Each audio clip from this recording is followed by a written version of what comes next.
did James Baldwin and William F. Buckley end up on a stage together in 1965 at Cambridge University to debate one another on race?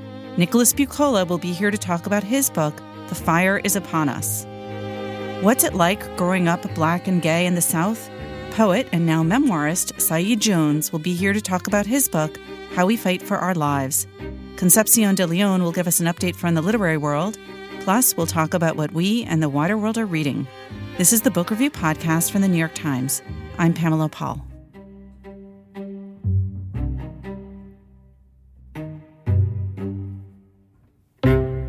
Nicholas Buccola is here in the studio to talk about his new book, The Fire is Upon Us, James Baldwin, William F. Buckley Jr., and the Debate Over Race in America. His two previous books were The Essential Douglas and Abraham Lincoln and Liberal Democracy. Nicholas, thanks for being here. Thanks for having me. I'm honored to be here. All right, this is a change of subject for you. Why this book? This book emerged through Baldwin. I was invited to write an essay about Baldwin, and I devoted a few months to just reading everything I could get my hands on.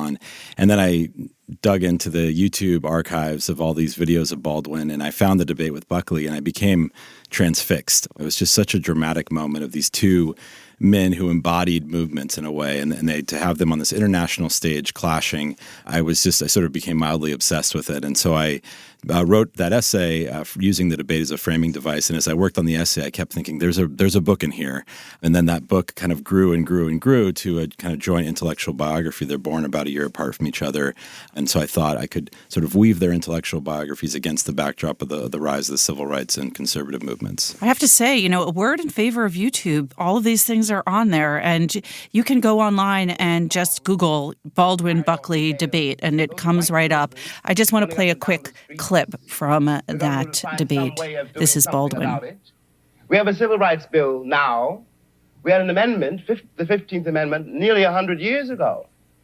I hate to sound again like an Old Testament prophet, but if the amendment was not honored then, I don't have any reason for believing the civil rights bill will be honored now. And after all, one's been there since before, a lot of other people got there. If one has got to prove one's title to the land, isn't 400 years enough? 400 years, at least 3 wars?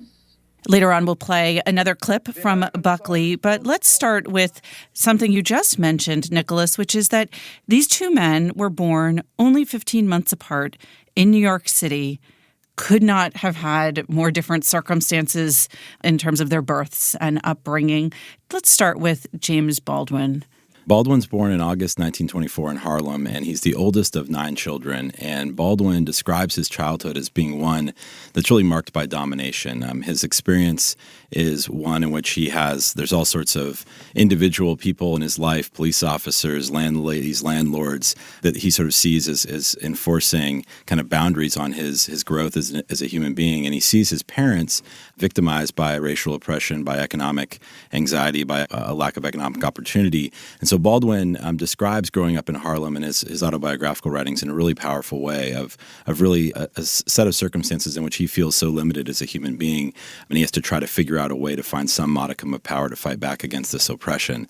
So Baldwin is somebody who eventually kind of finds his lever, as he calls it, in language and words. He's obsessed with books. From a very young age, he's reading everything he can get his hands on, trying to find ways in which to make sense of his experience through books. And then he begins writing at a very young age and actually devotes himself to writing as often as he can, and he ends up becoming a young minister. His father was a lay Pentecostal preacher in Harlem storefront churches, and so Baldwin becomes a young minister at the age of 14 and is really taken by the power of language to connect him to his congregation. And although he leaves the church by 17, he remains a preacher his entire life, including the night he debates Buckley. It really is a sermon. Mm-hmm. Tell us, what was his formal education like? So Baldwin was somebody who, he says that he was not the best of students, but that he, because he had a hard time staying interested in a lot of the things he was learning in school. So in a lot of ways, he was an autodidact, but he had the opportunity. He had a couple of really important teachers in his life, and those teachers encouraged him to apply for a program at DeWitt Clinton High School. And he went to DeWitt Clinton, which of course is this storied place that's produced all sorts of important intellectual and political figures. And so that experience was important because Baldwin at DeWitt Clinton Clinton was able to work for the high school literary magazine and had some outlets for his creative abilities.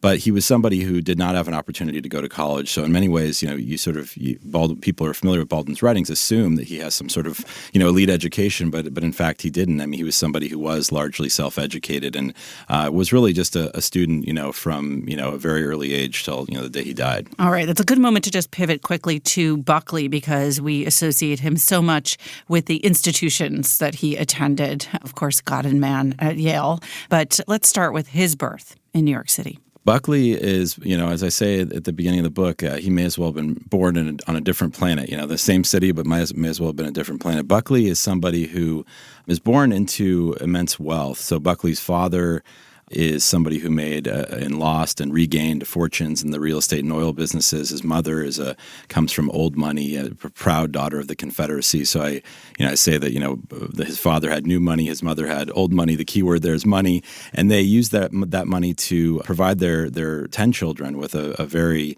rich upbringing in a lot of ways, and especially educationally. 10 children? Yeah, there were 10. So Buckleys. They both came from very large families. They did indeed. Interesting. It's one thing they have in common. The Buckleys had an estate in Sharon, Connecticut, known as Great Elm, 47-acre estate, and they had an elaborate homeschooling for their children. So every subject under the sun, they had live-in tutors that were there full-time. They brought in part-time tutors to cover every other subject. So the Buckleys were really devoted to education, and they were especially devoted to teaching their children a particular worldview. And so the Buckleys were taught a kind of, they called it individualism, but it was really a kind of elitism. They were taught to be very suspicious of any form of collectivism, socialism, communism, and the New Deal policies of Franklin Delano Roosevelt. But they were also taught to be very suspicious of democracy. They were taught that some people are fit to rule, others are fit to be ruled, and they were among those who were fit to rule, of course.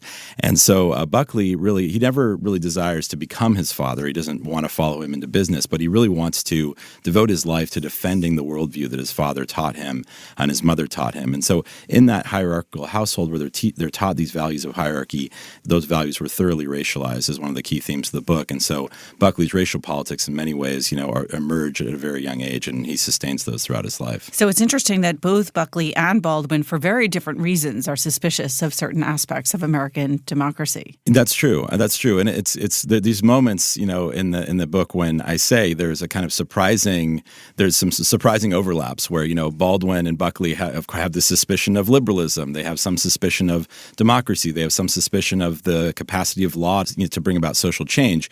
But, those moments where there's overlaps, there's of course very different reasons why they take those positions. And so I think, but in that overlap, we can learn something about our politics, and also in the reasoning that they, both of them use to arrive at those conclusions can really help us make sense of our political moment. I mean, is it in those moments of odd alignment that the tension is greatest in terms of their differences? I think that's true. I mean, I think maybe not, there's definitely a lot of tensions, just running through this story, but I think that those moments are really fascinating. I mean, one example is that Baldwin and Buckley are both great critics of Northern hypocrisy on race. They will often say, that the one line that's used is the Jim Crowism of the North is just simply more sophisticated. Baldwin would say that sort of thing, and Buckley would say that sort of thing. Of course, Buckley's point was he would say that to get Northerners to lay off of the South, and Baldwin would say that to get all of us to lay into the North, right? And so those moments, I think, are especially powerful to think about, okay, why is it that Baldwin is looking at somebody, particular politician that he really does not trust, and Buckley's looking at that same politician and does not trust that person. They have these radically different reasons for that distrust, and I think that's really informative for us. All right, let's jump from their childhood circumstances right to 1965, the year in which this debate, the subject of your book, The Fire is Upon Us, takes place. Where is James Baldwin at this point in his life and career, 1965? Baldwin's really at the height of his fame. So Baldwin had published his first novel in 1953, and he'd published by then 3 novels, Go Tell on the Mountain, Giovanni's Room, and Another Country. So he established himself as a fiction writer, but he'd also then published several essay collections. And in 1963, The Fire Next Time is published, and that's really a book that, Baldwin's star was already ascending, but that book sort of sent Baldwin to the height of literary fame. So he's among the most famous writers in the world at that time. And Baldwin's connection to the civil rights movement was always a complicated one. He describes himself as a witness. His first interactions with the Jim Crow South are as a journalist. He goes down to the South to cover what's happening, the Black liberation liberation struggle for particular magazines and publications. And so Baldwin says, my job is to write it all down. But he, of course, feels, this sense of obligation to go beyond writing it all down. Of course, his journalism always has a kind of normative dimension to it. But he says, he spends a lot of his life as what he calls a transatlantic commuter, living in Europe and living in the U.S., but he feels a sense of obligation to engage in the struggle. And so by 63, he's kind of identified as a kind of spokesman. He didn't like that label at all. He didn't like most labels. But he really wants to, he's engaged in this, that both through his fiction and nonfiction writing, what he's really trying to do is provide his readers with a sense of what the world looks like through the eyes of a variety of people in the South and also elsewhere in the country who are in the midst of this struggle to change the country. So that's really what Baldwin is up to. So at that moment in 65 at Cambridge, Baldwin is internationally famous. So those students that are packed into that Union debating hall, they're really there to see Baldwin because Buckley hadn't quite achieved international fame yet. All right, let's talk about William F. Buckley. Where is he in 1965 in terms of his career? So Buckley, by 65, is second only to Barry Goldwater in terms of a sort of face of the American conservative movement. And Buckley had played really this outsized role in shaping what we now call the conservative movement. So Buckley, in 1955, starts National Review magazine, which the idea of the magazine was to try to do what progressive magazines had done in the first half of the 20th century. Magazines like The Nation and The New Republic had done so much to sort of shape the American left. And so Buckley has this idea that there's not really anything that we could call a conservative movement, a coherent conservative movement in 55. So he has this idea to use a magazine to bring folks together, a coalition together. And so he founds National Review, and right at the same moment he's founding National Review, the civil rights movement, the latest phase in the civil rights struggle is occurring. The lynching of Emmett Till, the reaction to that, the arrest of Rosa Parks, the Montgomery bus boycott. So Buckley is very consciously trying to shape a conservative movement, and he has to make a lot of decisions about how the conservative movement should react to the Black liberation struggle. How influential is the National Review in 1965? What's the circulation like, and who's reading it? The National Review is a really powerful magazine by 65. I mean, it's a magazine like a lot of magazines that struggles over the years, in that first decade. But really the role that National Review plays, I think, is Buckley kind of establishes himself as a sort of gatekeeper for the movement. He's trying to sort of, as one of my colleagues puts it, edit conservatism, figure out who should be part of the coalition and who should be left out. And so he, writes certain folks out of the movement like Ayn Rand and eventually, Robert Welch and the John Birch Society. So Buckley is really playing this role. People know that the magazine has this sort of outsized role in kind of shaping the movement and figuring out who's allowed to participate and who's not. And so the influence of National Review is, I think, by 65, there's no question it is the most recognized conservative organ in the country. And definitely, although Buckley did not get to play the role that he hoped to play in the Goldwater campaign, he hoped to be a kind of liaison between the conservative intellectual community and the campaign. But he still is playing a kind of informal role as a sort of somebody who's promoted. He's a promoter of ideas. He's a popularizer of conservative ideas. As one of his biographers calls him, the St. Paul of the conservative movement. He's really an evangelist for ideas. He's not an originator of ideas, but he's very good at spreading the ideas. Right. He's not even an originator in this particular debate. We'll get to that. Let's just hear quickly a clip of Buckley from this debate. The trouble in America where the Negro community is concerned is a very complicated one. I urge those of you who have an actual rather than a purely ideologized interest in the problem to read the book Beyond the Melting Pot by Professor Glaser, also co-author of The Lonely Crowd, a prominent Jewish intellectual, who points to the fact that the situation in America where the Negroes are concerned is extremely complex as a result of an unfortunate conjunction of two factors.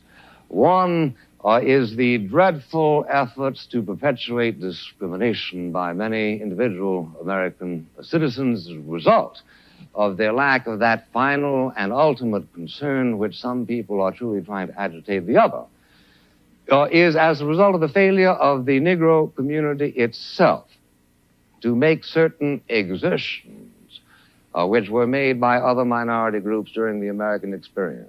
Interesting you mentioned Barry Goldwater earlier, because Barry Goldwater, Strom Thurmond, both of them were original choices to be the person to debate Baldwin. What happened with them, and how did it end up being William F. Buckley? That was one of the first puzzles to solve, was how did this happen in the first place? And there really wasn't any detailed account that I was able to find in the existing literature of like, how did these two guys end up there that night? So really, it kind of happened by accident in a lot of ways. The union was contacted by Baldwin's publicist. So this is Cambridge Union, the students' union at Cambridge University in England. Right. So Cambridge Union, the oldest debating society in the world, they had just marked their 150th anniversary just weeks prior to the Buckley-Baldwin debate. The union is contacted by a publicist for Corgi Books who is promoting the paperback release of Baldwin's third novel. So it's a book tour. It's a book tour, exactly. All right. Exactly. And so the president of the union was an undergraduate student named Peter Fullerton, says, well, I can't host a book event. This is a debating society. So what I can do is host a debate related to the themes of Mr. Baldwin's writings. And so they agreed to that. And it's sort of an interesting, the sort of backstory that I was able to uncover in the Baldwin archives at the Schomburg in Harlem. What was really interesting, the kind of back and forth between the agents and the publicists and so on. They sort of agreed in principle to have Baldwin come. And then the first idea that Fullerton had was to say, I'll invite somebody like Strom Thurmond, somebody who's a devoted segregationist, to debate Baldwin. And Fullerton doesn't remember exactly what the response was, but he knows it was negative, and invited Barry Goldwater, who had of course voted against the Civil Rights Act and was a different kind of skeptic of the Civil Rights Revolution. And so at some point there was another student at Cambridge named Michael Tugendhat who had met Buckley in 1963 and knew enough about him to know that he was sort of the perfect person for this role. He was a skilled debater. He was a critic of the Civil Rights Movement. So they contacted Buckley, who was on his annual ski vacation in Switzerland, and asked him if he would come debate, and he was not one to turn down any opportunity to debate. And he had established in print that he thought Baldwin was, as he called him, an eloquent menace, and he was eager to take him on at Cambridge. How did Baldwin feel about Buckley and going up against him? So there isn't as much evidence of Baldwin's kind of reflections on Buckley prior to the debate that I was able to discover. There's no question that Buckley was on Baldwin's radar, and Buckley was a sort of figure that Baldwin was eager to challenge. And one of the things I talk about in the book is in 1962, Baldwin was invited onto the Open Mind television program to debate James Jackson Kilpatrick, who was one of the country's leading salesmen for segregation, a very close friend and colleague of Buckley, who was sort of one of Buckley's go-to guys on race. And it was the kind of thing where a lot of Baldwin's friends and handlers didn't want him to do it, right? You should not sit across the table from a segregationist. You're going to dignify his views by your presence. But Baldwin really felt an obligation to engage with people like Kilpatrick. And he actually thought that people like Kilpatrick and Buckley, they had a great deal of responsibility to bear in the racial violence, the racial nightmare. Is that something that people can watch on YouTube as well, or somewhere online? Is that still out there? It's a strange thing. The Open Mind has an incredible archive. You can actually watch shows going back to the 50s, but they don't seem to have this one. And so I hope there is a recording of it. So what's interesting is that at the Schomburg, Baldwin kept a complete transcript of that encounter. It's another thing that hadn't really been written about very much. And it's just it's an amazing, just reading it is so powerful because it's right after the Battle at Ole Miss, right after James Meredith is attempting to register for classes at the University of Mississippi, and all hell breaks loose. There's violence.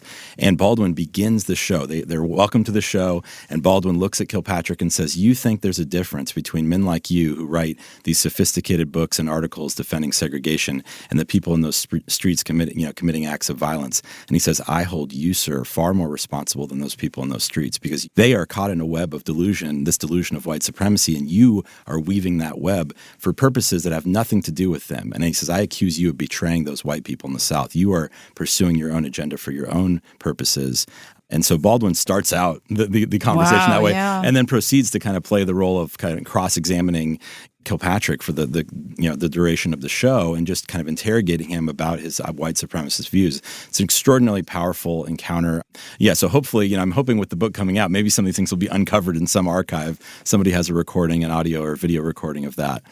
All right. Until then, let's talk about this night it's February 18th, 1965. Set the stage for us. Who is there? How is it structured? Who could see it? How public was this? So the debate, although it came together very last minute, so the sort of wheels began turning on putting this night together in January 65, and the actual night of the debate is February 18th, 1965. And so you have packed, the Union debating hall was filled. I mean, if you watch the video, you can see there's people not only sitting in every spot on the benches and in the galleries, but they're also sitting on the floor. I mean, Buckley and Baldwin have to walk over students as they're going. So you have mostly students. You also have guests to the Union. So many of the students that were there are sort of what they call members of the Union who had voting. They were, able to vote. and ask questions during the debates. But the way this debate was structured was there were two student debaters, one on each side. So the motion before the House was the American dream is at the expense of the American Negro. And so there's two student debaters. One gives a speech on each side of that motion, and then Baldwin gets up to speak, and he speaks for about 24 minutes. And then Buckley gets up to speak, and he speaks for about 29 minutes. And there's no exchange between the two of them, which is one of the things that is, in some ways unfortunate about the way it was structured. Yes. And that may have been due to some of the backroom negotiations about what they were willing, what Baldwin's people especially were willing to allow to happen that night. But there is one thing that's left out of the BBC recording that was really fascinating to discover. It's edited, right? The one that you can see online. Right. So the one you can see online, the student speeches are edited down, and then Buckley's speech is edited by about a third. And one of the things that's edited out of the Buckley speech, the questions that the students asked him. So at the Union, like in the House of Commons, students could stand up, and the speaker they could call on the student to, for a point of information or for a question. And so there's only one of those, what they called interruptions in the speech that you see on YouTube. And there's actually about 4 or 5 more that are really interesting. I mean, both for the questions that are asked are really good questions, but also Buckley is a master at responding to those questions in a kind of clever way that almost always elicits laughter, and he's able to kind of diffuse the situation. But yeah, so the Cambridge Union itself kept audio recordings of these debates, but they did not have the audio recording of this particular debate. They thought it was lost or destroyed. So I was able to find one of the students from that era who had an old reel-to-reel copy of the full Buckley and Baldwin speeches, and he sent it to me from England, and I got it digitized, and so that's available for folks on the audiobook and the full transcripts as an appendix to the book itself. One of the interesting things about Buckley's speech is that he based it on a piece that was written by Gary Wills in the National Review. So this wasn't, something he came up with organically.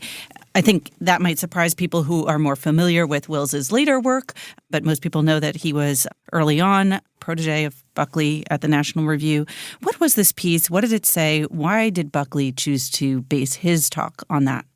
Buckley says that Wills is one of the National Review's great discoveries. Wills sends him, a sample of his writing when he's very young, and Buckley sees, that Wills has an incredible talent and brings him on and just sort of do a lot of reviews for National Review, and then also to begin writing some essays about religion. And so when The Fire Next Time, of course, emerges initially, the bulk of it emerges in November 1962 as a long piece for the New Yorker magazine called Letter from a Region of My Mind. And when that piece comes out in late 62, the reaction is, it's a literary sensation. People are, all sorts of literary folks are responding to it. When the book itself, The Fire Next Time, which collects that piece together with a short piece Baldwin wrote for the Progressive magazine in late 62, that book, is just this immediate bestseller, and everyone, there's very few critics have a crossword to say about it. So Buckley sees an opportunity for National Review. He's already identified Baldwin as this dangerous, threat.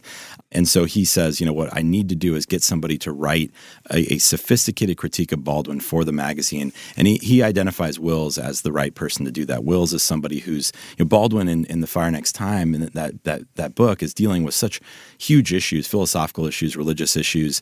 And Buckley recognizes that Wills is the writer in his orbit who has the kind of skills to take Baldwin on. So, Wills, sits down and reads every bit of Baldwin he can get his hands on, and he writes this piece, What Color is God? And the piece itself is much more sophisticated than what Buckley produces at Cambridge. Mm-hmm. But it is, there's ways in which Buckley was faithful to the Wills piece. Wills read Baldwin as somebody who was calling for an overthrow of Western civilization. And Wills says things like, Baldwin wants us to, raid the libraries and burn Plato and Aristotle and the Bibles and so on. And that, to me, is a really flawed reading of what Baldwin's up to in that text and in the rest of his writing. But Buckley takes that and runs with it. It's one of the great mysteries of the book is whether or not Buckley really ever read Baldwin. Mm-hmm. I don't really know. I think he may have just read other people reading Baldwin and then taken what he liked and run with it. All right, let's just put in another clip here of Baldwin from the debate before we talk about it. Let me put it this way, that from a very literal point of view, the harbors and the ports and the railroads of the country,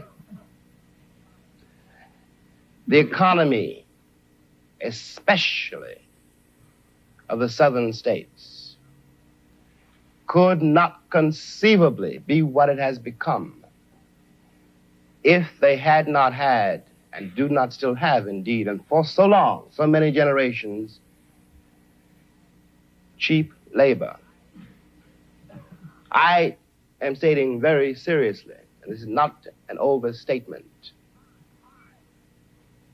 that I picked the cotton, and I carried it to market, and I built the railroads under someone else's whip for nothing. For nothing. So Baldwin does something very different with his portion of this debate. How would you characterize the talk that he gives? Although the Union had existed for 150 years prior to this night, I'm pretty sure that there was never a speech quite like the speech that Baldwin delivered that night, because he, a lot of, formal debate is this kind of combination of intellectual exercise and performance art, a lot of humor injected in that sort of thing. But Baldwin arrives that night and he delivers a sermon. He delivers a Jeremiah, right? He is there to say things that people don't want to hear. Yes. The Jeremiah about white supremacy, really. And so Baldwin's speech, I think there's like three really, really important things to keep in mind with Baldwin's speech. One is that he wants to talk about the ways in which the doctrine of white supremacy, the impact it has on what he calls the subjugated. So he talks about the millions of details of every day that communicate to people of color that their lives do not matter. And so Baldwin devotes a great deal of his speech to that, but he also wants to talk about the ways in which white supremacy undermines what he calls the moral lives of its would-be beneficiaries. So the example he gives is among the most powerful you can imagine. At that very moment, the same night of the debate, we're in the thick of the Selma campaign. And so Sheriff Jim Clark, Selma, Alabama, is being, he's being, you're seeing him on TV everywhere, you're seeing him in newspapers, brandishing his cattle prod and using it against men, women, and children in the streets of Alabama. And Baldwin says when Jim Clark uses that cattle prod, what's happening to his victims is ghastly, but in some ways what's happening inside of him is much, much worse. And what Baldwin is saying there is that Jim Clark is somebody who is caught up in this delusion of white supremacy, and all of his sense of value, his sense of meaning in the world is just caught up in this myth that his whiteness is what gives him value. And so Baldwin says that's pathetic. This person's life is pathetic. This is what he's clinging to for his sense of meaning. Baldwin objected to thinking about this in terms of of black liberation, right? He might object to my using that term because this is a liberation struggle that's about all of us, right? Somebody like Jim Clark needs to be liberated from this delusion. And so Baldwin, those are two major pieces, and the other major piece is expense. There's a very powerful, the very powerful language he uses when he says, I picked the cotton, I built the railroads. Yes. And so that is a huge theme of his speech, and just trying to draw our attention to the ways in which, that our history of racial injustice is not, history is present in everything we do, Baldwin says, right? So the legacy where past meets present is something he really wants to draw his, all those students and the international audience. He wants people to reflect on legacy and think about the ways in which our history of racial injustice is present in everything we do. All right, there's so much in there. And I'm going to do something terrible, which is I'm going to jump right to the end, at least of the debate. Who won? Baldwin won. So Baldwin's side wins. The vote is 544 in favor of Baldwin's side and 144 against. So Baldwin is victorious that night in terms of the vote. All right, a victory in that debate and in many other ways, but also obviously a subject that continues to resonate. It's amazing how contemporary so much of what they talk about in that debate still is. Nicholas, thank you so much for being here. Thank you, Pamela. It's been a pleasure. Nicholas Buccola is the author of The Fire is Upon Us, James Baldwin, William F. Buckley Jr., and the Debate Over Race in America.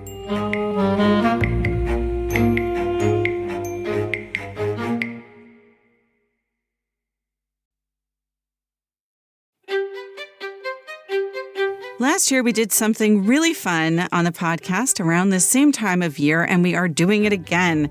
Please join us on Friday, November 22nd at the Time Center in New York City for a special live podcast announcing the 10 best books of the year. I will be there, of course, as will many of the editors at the book review and some surprise guests. We will reveal live at the podcast our 10 best books. We'll also talk about some that almost made the cut but didn't quite, some of our personal favorites, and a lot more. If you're interested in coming to the event live, you can visit timesevents.nytimes.com for tickets and details. And of course, you can hear it here on the podcast. Concepcion de Leon joins us now with some news from the literary world. Hi, Concepcion. Hi. What's new? In Florida, in Key West, there is a literary nonprofit called Key West Literary Seminar. And the news is that they just purchased Elizabeth Bishop's former house, the poet Elizabeth Bishop. And they bought it for $1.2 million, and they plan on making it its headquarters. One interesting thing is that Elizabeth Bishop spent about a decade in her life in Key West, and she wrote her first poetry collection there, North and South. And so it really had a huge influence on her work, so it's pretty significant that they're purchasing her house. Key West kind of has a literary thing going on, right? There's a festival that regularly takes place down there. Yeah, absolutely. And also, I think what it's most known for, or the literary personality that it's most known for, is Ernest Hemingway, who had a house there that's now a museum. And one of the big things that it's known for is the many, many cats that live on the property, some of which derive from a cat that Ernest Hemingway owned. So that's pretty interesting. But yes, and also Judy Blume still lives there, and Beatty. So there is quite a literary community that's really rich and deep there. So what are the plans for Elizabeth Bishop's former home? They commissioned something called a Historic Structures Report. It's composed of a team of historians, architects, engineers, and people that are going to look into the history of the house, focusing on the decade that Bishop lived there, and they're going to restore the house to the way that it looked when she was alive. And part of what they're drawing from are her letters. She wrote very, very detailed descriptions of the house. She talked about the color of the shutters. She talked about the screened-in porch that she built. And so there are a lot of detailed descriptions, and so they're sort of lucky in a way because they have a lot to go from. But they're also, like I said, commissioning this report to get a lot of information, a lot more detailed information about the layout and sort of what it looks like so that they can maintain the historical integrity of the property.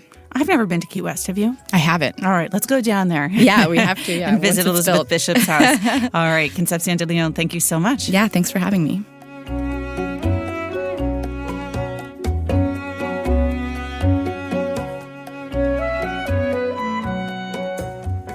Saeed Jones joins us now from Boston, where he is on tour for his new book. It's called How We Fight for Our Lives, a memoir. It's reviewed this week in the Book Review. It also recently won the Kirkus Prize. Saeed, thanks for being here. Hi, thanks for having me. So most people are familiar with you as a poet, perhaps as a former BuzzFeed editor, former co-host of the Twitter show AM to DM. Did you put all that aside to write this book, or were you working on it while you were doing all that? I was working on it while I was doing all of it.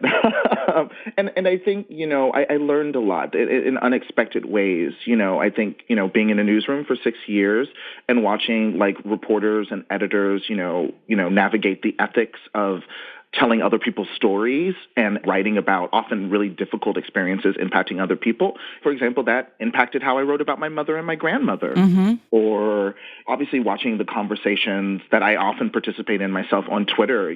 Though I don't talk about Trump directly, I certainly gesture toward kind of the big picture as I kind of see it. In retrospect, I'm kind of in awe that I was able to write while doing all of it. But I think the book in some ways benefited from that. Yeah, I was going to ask you that because I think people are always interested in how writers work, especially when they have other jobs. And you had kind of 3 other jobs, and you're on Twitter as the Ferocity and very active there. What was your routine like? How did you wake up at 4 a.m. and work on this? How did you do it? Gosh, no. It changed throughout the process. When I sold the book, I had been working on it for several years before I sold it and before I got to BuzzFeed, right? So I'd written what I call kind of the tentpole chapters of the book, the first chapter, Memphis, 1999, and We Should See with My Grandmother, Phoenix, Arizona. I had that material, and that was important. And then when I sold the book, I went on Buckley for 4 months in 2015, so that was hugely important. And then, and then it was just kind of, you do your best. Yes. Right when you can. My editor-in-chief at BuzzFeed News, Ben Smith, was really supportive. So, at one point, my book editor, we decided to expand the book's timeline by 5 or 6 years. And I was like, oh, my God, because then what I had been able to do in terms of scrambling in writing sessions, it was no longer possible. I was like, I don't know what to do. And Ben, we changed my work schedule. I was doing the same amount of work, but for about 6 months in, I think, early 2016, I was working 3 or 4 day weeks. And I was using those long weekends to go to coffee shops. And I was miserable, but that's how I was able to write what essentially became the last act of the book. Why did you decide to do this? Did you always want to write a memoir? I think I knew I wanted to write about my past. I think a lot of poets have a special relationship with the personal essay as a form. And so I knew that I would share essays and talk about those experiences in some way. It took me a while before I felt comfortable calling the book a memoir, before and after I sold it. What did you want to call it? It's so funny. Writers, we always try to, talk around what's going on because we're so nervous. I think I was, linked essays, right. Which is it's just, girl, just call it a memoir. Right. My agent kind of had to level with me that I was scared and I was anxious and that there are reasons for that. But she was just kind of listen, you can't be scared. You're going to have to be confident. What scared you? It's deeply narcissistic to write a memoir. It just is. It's self-centered. And I've been an editor, and you certainly are as well. And, you see books that are just all they are narcissism. And often they're by straight white men, right? And so I'm very aware of that as a reader, and I was nervous. I wanted to make sure that I was earning readers' time if I was going to call it a memoir, because that, I just think it's important, and I love the form so much. So it took me a little bit of encouragement and time to feel okay, no, I see the story. And then I became more confident about that as I started writing it. Well, you were scared, obviously, about writing about yourself. Were you also frightened about writing about other people, and in particular, your mother and your grandmother, who you write about a lot in the book? Actually, I wasn't scared about writing it. I was scared about being a jerk, and being egotistical. I think sometimes you can read people's writing and you can see the delusion, and you're is this writer aware of? So that's what I was nervous about. But I'm always willing to go there in terms of sex and anxiety and depression. I'm always willing to kind of lay it all out. I was worried about writing about my family. That was the huge, and like I mentioned, working in a newsroom and the ethics of telling other people's stories. Yes. Oh my gosh, it requires just tremendous judiciousness, and I hope I got it right. Yeah, that was an ongoing challenge, and that was different in every part of the book. How did you approach that? Did you have people whose lives it touched, in your family and extended family, look at it and make sure they were okay, or how'd you deal with that? No. I read a lot about other memoir writers. So, I paid, and Mary Karr, her work is just really important to me. Yes. So I read a lot about, and it's great, right? Because, those The Liars Club and Cherry have been out for years. So, it was helpful to kind of see over the course of her career how Mary Karr feels about her decisions. And I kind of lined up pretty closely with her. The book is a product of memory, and memory is a part of identity. And it is an unreliable narrator, right? And that's a part of the story. So I decided that I didn't want to interview people. But, I talked to my grandmother a couple of times, mostly to allay her concerns, and she just trusted me. And people knew the book was coming. So I would, every once or twice a year while working on the book, I would mention it while on the phone and just be I'm working on it. But as I told my grandmother, I was listen, I've got to go there, but you've changed a lot, and so have I. And I'm going to really work to show that. If I was her, I don't know how I would handle having such a difficult moment be written about by someone else. But she never told me not to write it. She never even expressed anxiety. She just would always listen and go, okay. It was kind of incredible. So I really tried to honor that in the writing. And that's why, for example, I'm thinking of an example. In the last act of the book, when my mom has a heart attack and is in a coma, and then certainly the funeral, if you reread it, you will notice I try to be very intentional in terms of descriptive details. And yes. So I was very deliberate in terms of being should the reader see Saeed react to this instant of bad news? Is it necessary for them to see my grandmother or my uncle, right? You see my grandmother at the funeral, and that was I was that's it. I was very protective. I remember my editor kind of asking for a few more moments, and I pushed back, So that was an example of just trying to be candid and truthful, but also thoughtful. Right. It's a very candid memoir. Let's cut right to that moment that you mentioned, I think, a couple times now with your grandmother. Tell us that story. My mom raised me as a single parent in Louisville, Texas, which is a suburb of Dallas, and she practiced Nichiren Buddhism. She chanted Nam Myoho Renge Kyo. If you watch the Tina Turner biopic, as I watched countless times as a kid, that's the faith I grew up with. And the rest of our family is, very Christian, of different denominations, and very passionate about it. It is a central aspect of their daily lives. And so, it was just incredibly divisive for my family when I was growing up that my mom was raising me in this way. And I was ambivalent about all of it, I should say. I was like, all organized religion seems like irritating to me. But my mom would send me to Memphis to stay with my grandmother in the summers, as a lot of single parents do. And the summer that I was like 13 or 14 was kind of the last stand, as my grandmother saw it. And I was used to going to church with her once a week when I go home. That was just kind of the expectation, and I didn't totally mind it. And then that summer, she started going to a new church in the suburbs. It was mostly white as opposed to the Black Baptist church I'd grown up with, so that was a culture shock. And then they were just like very evangelical. And so the summer culminates with us going to church. I swear we were going like 4 days a week. In some ways, it felt like all I did was I read Toni Morrison that summer, and I went to church. I felt like all that happened. And towards the end of the summer, I think the tensions were building. I was frustrated and making my frustrations known. She was frustrated that I was pushing back. We were at one of those evening church meetings, and she took me to the front of the room and went up to the pastor and said, "This is my grandson, Saeed. His mother is Buddhist," as she had been introducing me to literally everyone at this church all summer long. That's the only way she would introduce me. And he just nodded. And I thought he was going to start praying that I would see the light and all of this kind of stuff, whatever. And right when I started to roll my eyes, I realized that instead he was saying things about my mother. And he was like, make her suffer, God. And I remember that's when I kind of snapped back to focus. Because at the moment, I was just like a teenager embarrassed to be at the front of the room. That's really what I was thinking about. I realized he was saying, God, put all your plagues and your ailments and illnesses on her, make her suffer so that I guess she will realize she's gone down the wrong path and bring her son back to the church with her. Teenagers aren't right about everything, duh. But how I felt then is exactly how I feel now. What a distorted, disturbing, really messed up perception of faith. Yes. This man, I'd never spoken to him that whole summer, and he certainly hadn't met my mother. So there was no knowledge or certainly no compassion. And what makes it such a central part of the book and such a sad part of the book is that my grandmother was doing it out of love. There's a lot of silences. We kind of talk about it without using nouns or verbs, if you can believe it. But, she's expressed regret. And I think she believed she was doing the right thing.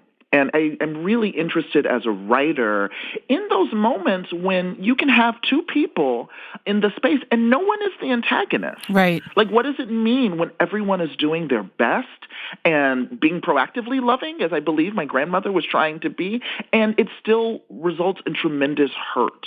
And the events of that night changed the course of both of our lives, as you see in the book, right? I mean, you then see basically an entire decade of how that moment creates this rift and this tremendous silence among all the other ongoing silences. I mean, I never told my mother about it. She might have found out in another way, I don't know, but I never spoke to her about it.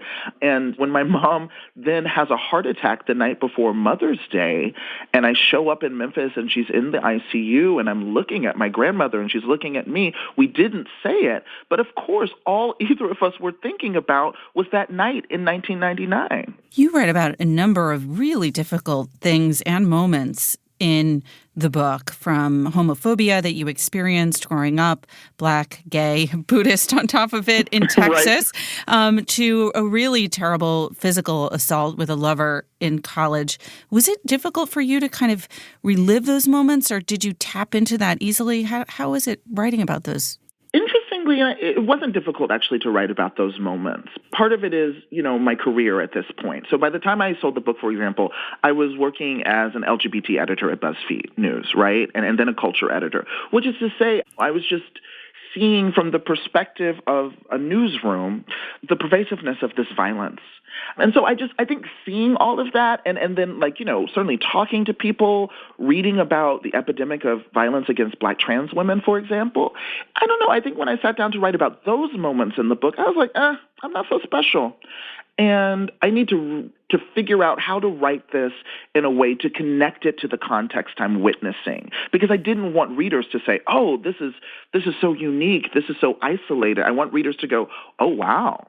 Does that explain the title, The We in How We Absolutely. Fight for Our Lives? Yes, yeah, that was the intention. Part of it is it's a nod to my mother, and my grandmother, that they're fighting for their lives. But yeah, I wanted from the very beginning to make it clear that this book isn't a vacation. You know what I mean? I really don't think my story is special. I was tweeting this morning that when I'm done with this tour in about a week, I will have gone to, I think it's like 19 stops. Wow. And everywhere I've gone, people are suffering so tremendously. Oh my gosh. I am so, like, my Twitter DMs and my Instagram DMs and the notes, sometimes it's overwhelming, but I also just feel like that's why I wrote the book the way I did and tried to frame it the way I did, because I think I just intuited that what's more useful now, instead of memoirs that are just all about me, woe is me, it's like, woe is us. You talk about suffering, a Buddhist concept. Also compassion. There's a lot of compassion in the book, even in these moments with the physical assault, for example, with your grandmother, where it seems like you're constantly making an effort not to demonize, but to kind of look at what's going on with your antagonists at any moment and try to understand them. Do you attribute that to your Buddhist upbringing, or where does that come from? I think it is part of my upbringing. Like, one concept, for example, that was really important to me, even though I don't practice Nichiren Buddhism now, I think the philosophy of it shapes me in a lot of ways. There's this idea of Esho Funi, which means oneness of self and environment. And that can be the self in the natural environment. That could be the self in your kind of human environment, whether it's like your workplace or your community. And then the third level of that is like the kind of national environment. My relationship to empathy comes from trying to understand certainly how I feel, what I know about myself, but also how am I living in concert with these other people? And that's not about letting people off the hook, but I think it's just a little bit more useful as a writer to push the reader to go, yeah, this was awful. Okay, let's think about why it happened. Let's think about the systems that we're all living in, right, that can create these situations, because that is the moment where a reader can go, oh, whether or not they look or live like me, they are living in the same system, right? They're still living in the same America as I am. And so that allows, I think, the reader then to have hopefully some tools to help them with their own fight. And I think that's why, as I've been out meeting with readers, the audience for the book is really diverse, because I tried to make space for our similarities and differences. You've written all this out, a lot of pain in here, now toured through 19 cities, I think 3 more to go. How does it feel now that it's all out, it's on the page, the book is there with readers, and you've done all that hard work? One is just a tremendous relief. Every single book feels like it's a make or break situation when you're writing it. You're like, am I going to survive this?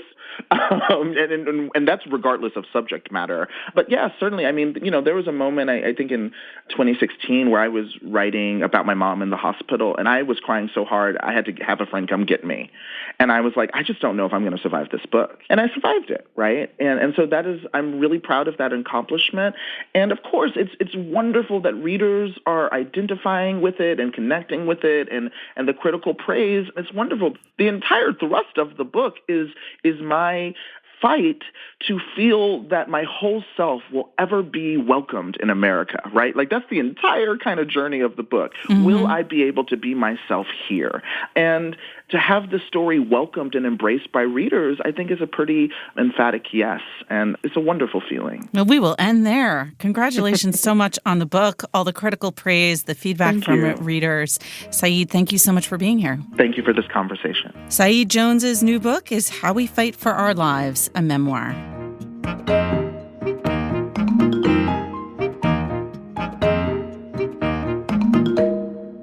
Joining Joining us now to talk about what we're reading, my colleagues Tina Jordan, Greg Coles, and John Williams. Hi, guys. Hey, Pamela. All right, Tina, let's start with you. All right, so I'm reading something unusual this week, for me anyway. I'm reading a book called Mrs. Delaney, A Life by Clarissa Campbell Orr.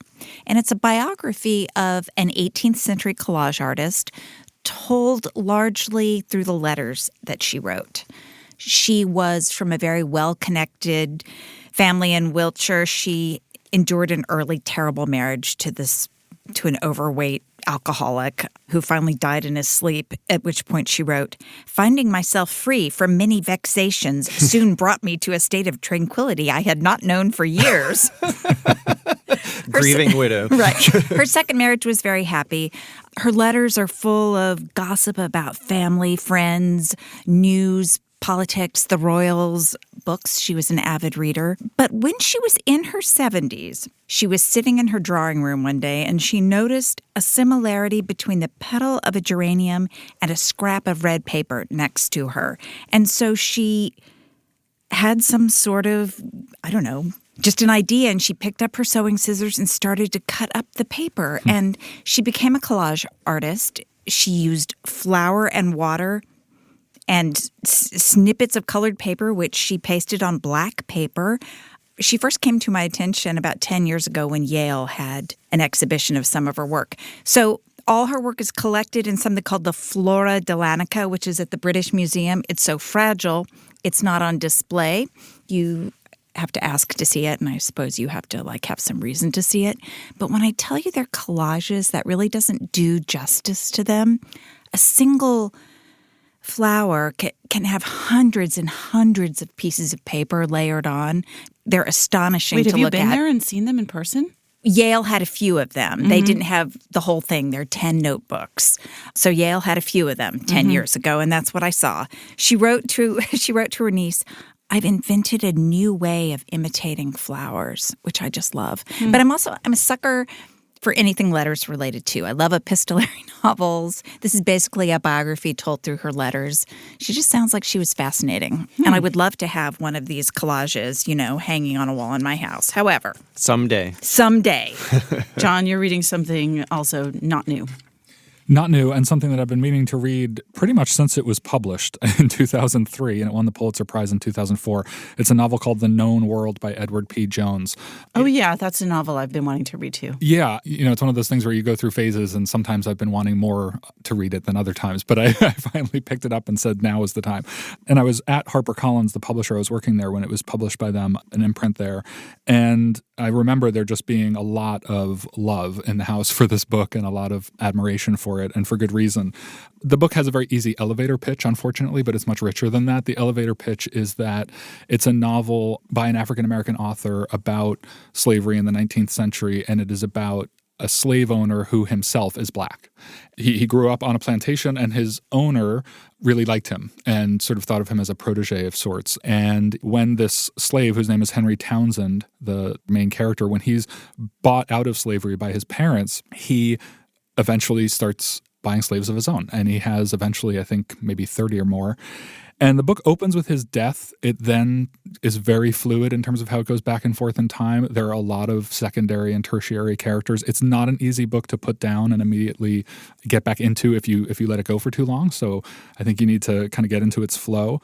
It's beautifully written. It's very humane. There's a weird sort of lack of anger in the book. And it is obviously about things that are horrific, but the people in it remain really, really complicated. The people on all sides of it. Henry's parents, especially his father, I'm about halfway through the book now, and his father has just, in this very dramatic scene, kind of kicked him out of his house. He said, I never thought that the first person I kicked out of my house for owning other people would be my own son, but get out. I think he strikes him and knocks him to the floor. I read this morning, actually, this kind of incredible and fascinating profile that Rachel Swarns of The Times wrote in 2003 when the book had just been a finalist for the National Book Award. This is before it won the Pulitzer. And Jones grew up in poverty. His mother was illiterate. And she talks about, Rachel in the piece, talks about how these rapturous reviews, when they first started coming in, he had no car, no cell phone, no fax machine, which I guess at the time was something. And he decided against buying a cell phone, fearing it could seem too pretentious. And he was in his mid-50s, and I think had spent a long time working for like a tax trade magazine or something, and had been homeless himself when he was a young man. And there's something so old-fashioned about the book. It's a very godlike, omniscient narrator. And so, I think Jones is, I guess, someone who didn't have a phone or a car. I think he gets back into that sort of 19th century feel very naturally and beautifully. He published another collection of short stories 2 years after this, and then he hasn't published another book since. So I think we've reached out to him, hasn't he? Has he reviewed for us? He has not reviewed for us. We have reached out to him. He's not an easy person to get in touch with. Yeah. And he's just kind of absent from the scene, as it were. I'm trying to imagine a world in which everyone thinks it's too pretentious to own a phone. Yeah, he's nearing 70 now, so I hope there's another book in him. But it's fantastic, and even though I'm only halfway through, I'm trying to be leisurely enough about it to really luxuriate in it, because the prose is very old-fashioned and lovely. Greg, what about you? You're reading something brand new. Yeah, which is unusual for me. I'm usually reading things either well before they come out for work, or else I'm doing kind of what you're doing right now with the Edward P. Jones. It's catching up on things that passed me by at the time that they came out. But right now I'm reading the novel Nothing to See Here by Kevin Wilson, which was just reviewed on our cover by Taffy Brodesser-Ackner. So it's kind of the it book of the moment. I don't read a lot of it books of the moment. It's a very funny novel about a woman, kind of a down at loose ends Southern woman living at home with her mother. She had a moment where it seemed that everything might break right for her, and she won a scholarship to a prestigious private school. And while she's there, she has this kind of fraught relationship with her roommate and takes the blame when her roommate is caught with drugs. And she's kicked out of the school. And they stay in touch over the years. And now the roommate is married to a senator who has big political hopes. And does he want to enter the Democratic field? He has hopes that he will become Secretary of State.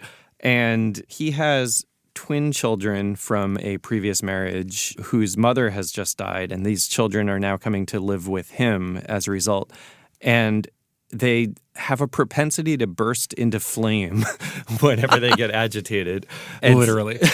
Literally burst into flame. It's like spontaneous combustion. It was one of those oddities of scheduling in terms of the print book review that this cover was also our children's book feature issue.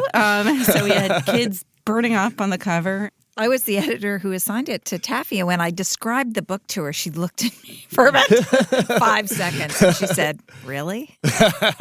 But she was all in on this one. Oh, she loved it, yeah. Yeah, it's funny. Reading it as a father myself, it takes me back to the times when you wanted your kids to burst into flame. No, my oldest, my son, if I can tell a tale on him, used to just have a hard time containing his emotions in public. And, it's not quite bursting into flame, but it's bursting into kind of emotional extravagance, becoming a scene, the center of attention wherever you are. And the patience that it takes to work through that with your young children and to give them coping mechanisms for the world coming at you. And that's part of what this woman, Lillian, who's the narrator of this novel, has to do with these children. She develops a real bond with them very quickly. There's a lot of sweet parenting stuff in there, even though she's not their parent. She becomes their surrogate parent. And there's just a lot of real bonding in there that speaks to me as a father. There's also a lot about female friendship, the relationship between Lillian and these twins' stepmother, Madison. There's a lot of class stuff in there because Madison comes from tremendous wealth. She's heiress to a department store fortune. She's married to this senator who himself comes from tremendous wealth. It reminded me a little bit of Who is Rich by Matthew Clam, which also has this sense of an outsider coming into a very privileged world and realizing, wow, it's completely different from anything that we're used to. It sounds like it also really combines like a comic tone with a more down to earth, like the parental bonding and the a softer, there's a real sweetness to it.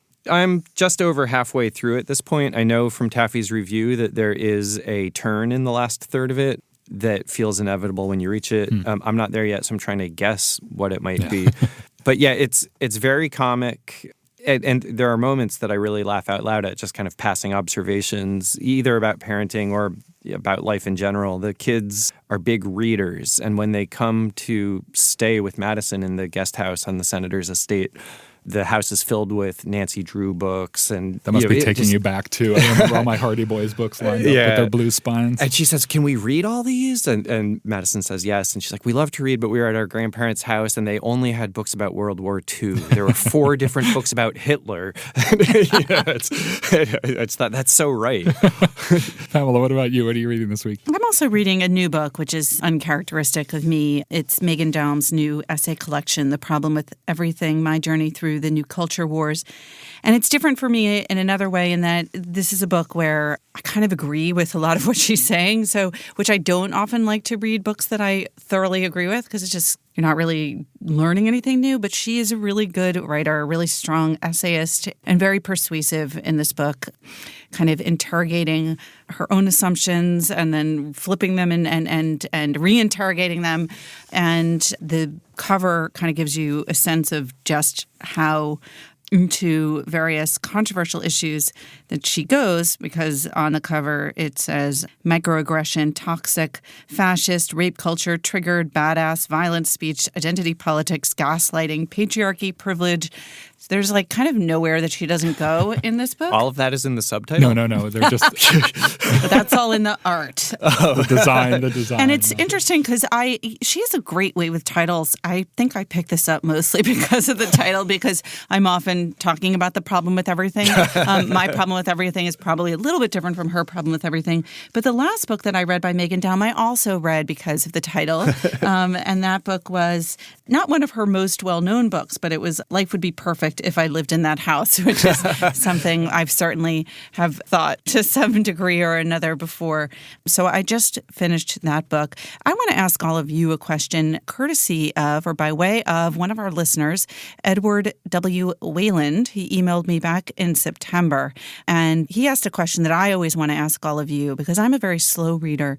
But he said, just wanted to make a suggestion, one concentrated segment on how the hell you all manage to read so much for fun while doing your time-consuming jobs and presumably having lives to live. Now, he's wrong on the last part, at least in my case. But, John, as you were talking about the Edward P. Jones book, which is not short, and you were saying like you wanted to actually read it more slowly and luxuriate in it. I mean, I really could not read more slowly if I tried. So how do you read everything you do? Well, I am a fast reader, which is, I'm not like a speed reader, but I probably read a little bit more quickly than I'd prefer. And it's just hard for me to slow down. I don't have any sympathy at all. Yeah. I mean, well, part of that I think was by nature, and part of it was when I was in publishing, you sort of had to read, manuscripts that were submitted sometimes very quickly because they wanted to know what you thought, or if we thought that other houses were going to be bidding on them, you wanted to have an opinion pretty quick. So, you take home a 350-page manuscript and be expected to read it in 36 hours, 24 hours. And obviously you're not reading for great depth at that point, but it gives me a sense of moving the pages. For me, it's just there are different kinds of lives. You joked about not having a life. I have a social life and I go out and do things, but I don't have kids, and I think that just gives me all my time pretty much. And so I read, on the subway coming to work. I read at home at night sometimes. I read on the weekends sometimes for hours at a time. Just go to a cafe or something, or the park if the weather's nice, and read. There's no real trick to it. I do it all the time. All right, Tina, you do have kids, but if anyone reads as fast as John, it's probably you. Oh, faster. It's interesting. When I was 5 years old and was reading, I famously in family lore, my mother used to take me to the library every week. We were on our way home, and we had not gotten home from the library when I announced I had read all the books I had just checked out. And she didn't believe me, so she took the books and read them and quizzed me. And sure enough, I had read the books. We believe you. So I don't really know. I just started reading fast from the very beginning. That's all I can tell you. Do you read quickly, Greg? I don't. Well, it's different for work from my home reading. As John was describing about publishing, I read very quickly for work. And there's a certain amount of dipping in and getting the sound of something, the sense of what a writer is doing. But when I read in the wild, as it were, I'm about 40 pages an hour. That's what I was before I took this job. I don't know if it's now slower than that because I'm burdened with other things, or if it's faster because I've developed the habit of it. I will say it took me about 2.5 years to get through Ulysses. So, well, if it took you 2.5 years to get through Ulysses, but one thing that I think we do need to mention here is that every day, without fail, Greg gets Queen Bee on the New York Times Spelling Bee game. It's deeply upsetting to everyone. You're too generous. That's not the case. Almost every day. Do you have any explanation for this? Pamela's going to burst into flames. This That's is right. not acceptable. I'm a child. On my way home from the library once, I said, I've got Queen Bee. And my family didn't believe it. No, I have no explanation for it except that my mind has always it might be a form of dyslexia. I look at street signs and break them down into anagrams right away. I'm always kind of rearranging letters. And so Queen Bee, or Spelling Bee, that puzzle, really speaks to a way that my mind works. I look at a word jumble and I'm immediately starting to assemble the pieces. It's almost like a mathematical thing, like musical. Yeah. My dad had an incredibly weird habit that I'll tell you about off air because it's actually too complicated and people wouldn't believe it. Oh, no, now I'm going to get letters. Now I'm going to get all kinds of emails saying, I want to know what John's dad's thing was. Well, my dad was a big reader, but he was also kind of he did have a mathy brain for someone who didn't really do it for a living, but he read a lot. He would read a paragraph and he was good with percentages, so he would calculate the number of words in a paragraph that had I's or J's, dotted letters in them, as a percentage of the paragraph in everything he read. Books, newspaper articles, billboards. So if he passed a billboard that, was 4 words long with a slogan and one of the words was John, he would say that's 25% in his brain. And then he would just do that constantly. My little trick is so much less impressive, and I didn't even know that it was a trick. I just thought everyone could do it. But as you all know, when people come into my office to talk about assigning books, they'll usually come with something written on a page. And one of the things written is a list of suggested reviewers. And I will read it upside down and know what everything that they're going to say ahead of time. And I guess everyone doesn't have that skill, reading upside down. If you can do it quickly and easily, I think that's a skill. It's not that exciting a skill, is what you're saying. No, it's a micro skill. No, I'm saying it is a skill. It's not something that everyone can do. Can you do it? I think with a lot of time, I can do it a little bit. I think I maybe if I read my books upside down, I was about would to say, read if we as ever see a quickly picture as of you you do. holding a book upside down, it doesn't necessarily mean that you're not really reading it. All right, let's run down the titles that we talked about today. Tina? I read Mrs. Delaney, A Life by Clarissa Campbell Orr. Nothing to See Here by Kevin Wilson. I'm reading The Known World by Edward P. Jones. And I read Megan Downs' The Problem with Everything. All right, thanks, guys. Thanks, Pamela. Remember, there's more at nytimes.com/books. And you can always write to us at books@nytimes.com. I write back, not right away, but I do. The Book Review Podcast is produced by the great Pedro Rosado from Headstepper Media, with a major assist from my colleague John Williams. Thanks for listening. For the New York Times, I'm Pamela Paul.